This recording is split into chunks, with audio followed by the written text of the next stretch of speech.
The Hadada ibis, also called hadeda, is an ibis native to Sub-Saharan Africa.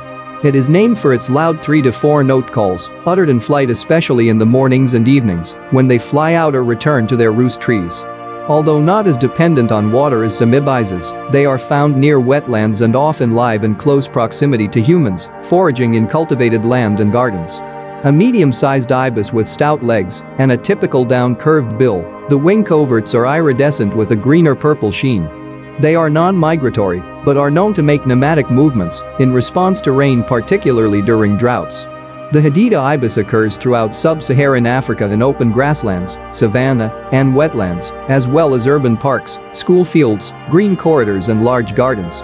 This bird occurs in Sudan, Burundi, Ethiopia, Senegal, Uganda, Tanzania, Gabon, Democratic Republic of Congo, Cameroon, Gambia, Kenya, Somalia, Lesotho, Eswatini, Botswana, Mozambique, Zimbabwe, Namibia, and South Africa.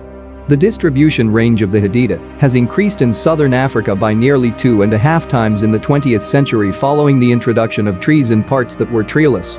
Irrigation projects may have also helped in their expansion as they appear to need moist and soft soils in which to probe for food.